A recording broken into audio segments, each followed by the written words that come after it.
خواتین و حضرات کی خدمت میں سویڈن کے دارالحکومت اسٹاک سے عارف کسانہ کا اسلام پہنچے۔ آج 14 ستمبر ہے اور ہفتے بھر کی اہم خبروں کا خلاصہ سویڈن کی ڈائری کی صورت میں آپ کی خدمت میں پیش کیا جا رہا ہے۔ کچھ موسمی اثرات کی وجہ سے آواز میں کچھ تھوڑا مسئلہ ہے، اس لیے میں آپ سے پیش کی معذرت چاہوں گا۔ سب سے پہلی خبر یہ ہے کہ فیملی ری یونین کے جو قوانین ہیں ان کی وجہ سے نوجوانوں کی ڈیپورٹیشن کا خطرہ بڑھ رہا ہے۔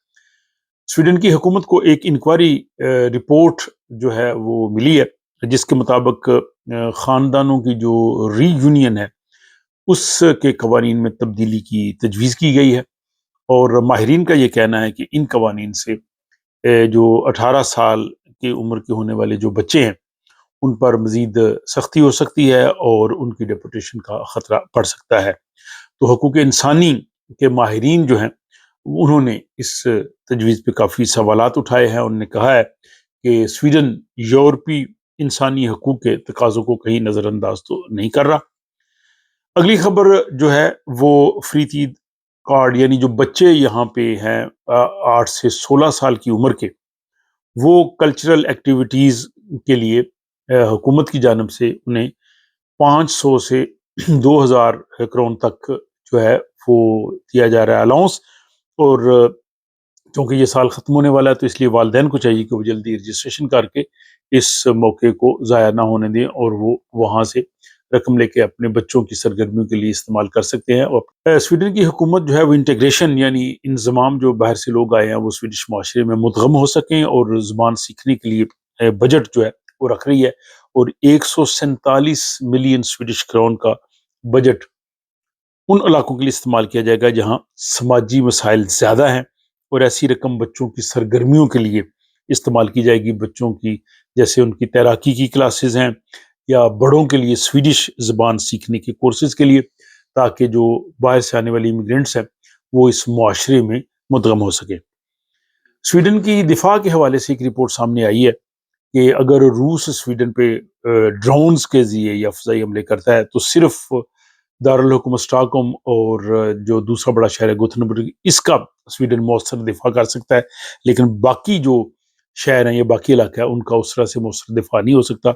تو اس لیے جو ماہرین ہیں دفاع کے، ان کا کہنا ہے کہ اس سسٹم کو بہتر بنانا، بلکہ اس کو 10 گنا بہتر بنایا جائے تاکہ اگر شہری آبادیوں پہ اگر اس طرح کے حملے ہوں تو ان کو روکا جا سکے۔ تو یہ ایک بڑا سنجیدہ مسئلہ ہے۔ اب ہے ہیلتھ کے حوالے سے، سویڈن میں انڈوں میں ایک مرتبہ پھر سالمونیلا کے پھیلاؤ کا خدشہ ظاہر کیا جا رہا ہے۔ یہ اکثر ہوتا ہے، اور پھر جو انڈے مارکیٹ میں ہوتے ہیں ان کو وہ واپس بھی لے لیتے ہیں، یا واپس کچھ منگوائے بھی گئے ہیں۔ تو حکومت کی جانب سے ایک آ گیا کیا جو صارفین ہیں وہ بھی اس میں احتیاط کریں، اور اگر انہوں نے انڈے کھانے تو ان کو خوب پکا کے کھائیں۔ اگلی خبر، والدین پہ جو ہے وہ جرمانہ عائد ہو سکتا ہے اگر وہ بچوں کے مسائل کی وجہ سے سوشل سروس سے تعاون نہ کرے۔ پچھلے دنوں اخوت سویڈن کی جانب سے ایک شاندار سیمینار کیا گیا تھا، اس کی تفصیل اخوت سویڈن کے فیس بک پیج پہ وہ ضرور دیکھیں، ماہرین نے اس حوالے سے بات کی تھی۔ اور اب یہ ہے کہ اگر سوشل سروس والے والدین کو بلائیں، بچوں کے ان کے مسائل ہوں اور والدین نہ جائیں، کترائیں، تو اس صورت میں والدین کو جو ہے وہ فائن کیا جا سکے گا، اور یہ ابھی 2027 سے قانون نافذ ہوگا۔ اگلی خبر جو ہے وہ یہاں پہ CSN کے حوالے سے، یہ ایک حکومتی ادارہ ہے جو طلبہ کو لون اور جو ہے وظائف دیتا ہے۔ بہت سے جو اسٹوڈنٹس ہیں وہ ان سے لون بھی لے سکتے ہیں، لیکن کئی لوگوں نے غلط بیانی کر کے یا بیماری کی غلط اطلاع دے کے ان سے جو الاؤنسز لیے ہیں، غلط ادائیگیاں کی ہیں، تو وہ 40 ملین سویڈش کرون جو ہے وہ اب حکومت ان سے واپس لے رہی ہے۔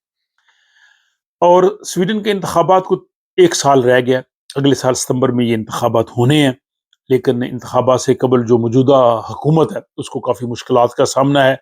1 سال میں وہ عوام کا دل کیسے جیت سکتی ہے، لیکن مقبولیت ان کی نیچے جا رہی ہے، اور اس وقت سب سے بڑی جو پارٹی ہے مقبولیت میں وہ سوشل ڈیموکریٹس ہیں، 35% ان کی مقبولیت ہے، جبکہ جو ماڈریٹ پارٹی جس کے وزیر اعظم ہے وہ 18% کے قریب ہے، اور اینٹی امیگرینٹ پارٹی SD اس کی مقبولیت جو ہے وہ 21% ہے، جبکہ حکومتی 2 جماعتیں لبرل پارٹی اور KD وہ 5% سے بھی 4% سے بھی نیچے ہیں۔ ان کو اپنی بقا کا سامنا ہے کہ کیا وہ پارلیمنٹ میں اپنی جگہ بنا سکیں گے کہ نہیں، خصوصاً لبرل پارٹی. تو یہ ایک جو ہے حکومت کے لیے انتخابات سے پہلے ہی مشکلات ہیں، لیکن دیکھتے ہیں کہ ایک سال میں وہ کس طرح سے اس کو بہتر کرتے ہیں.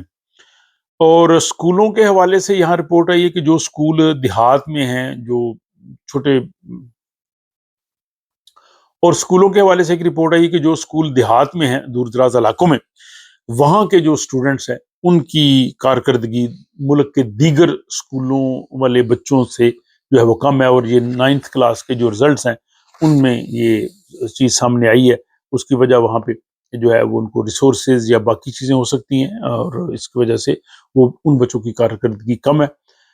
اور بچوں کے حوالے سے ایک حکومت اور جو ان کے ساتھی جماعت ہے سویڈش ڈیموکریٹس، وہ چاہتی ہے کہ بچے اگر وہ جرم کریں تو اس کے لیے سویڈن میں اس وقت عمر کی حد 15 سال ہے. وہ کہتے ہیں اس کو 13 کر دیا جائے تاکہ وہ سنگین جرائم جیسے قتل یا گینگ یا جو ڈرگس وغیرہ میں انوالو ہوں تو وہ 13 سال عمر کرنا چاہتے ہیں. لیکن حقوق انسانی کی بعض تنظیمیں یا بچوں کی تنظیمیں چاہتی ہیں کہ یہ شاید مناسب نہیں ہوگا. بہرحال ناظرین بھی اپنی رائے دے سکتے ہیں. اور یہ جو ہفتہ بھی گزرا ہے اس میں اسٹاک ہوم کے کچھ مختلف علاقوں میں طوفان آیا، بجلی کی بندش ہوئی، 20,000 کے قریب لوگ جو ہیں وہ بجلی کے بغیر تھے، اور کئی جگہوں پہ درخت وغیرہ گرے جس سے ٹریفک میں بھی خلل واقع ہوا. اور آخری خبر یہاں بے روزگاری کے حوالے سے ہے. اگست کے جو اعداد و شمار ہیں ان کے مطابق سویڈن میں بے روزگاری اب بھی 7% ہے. اگرچہ کچھ لوگوں کو نوکریاں ملی ہیں لیکن معاشی بحالی جو ہے وہ ابھی سست ہے.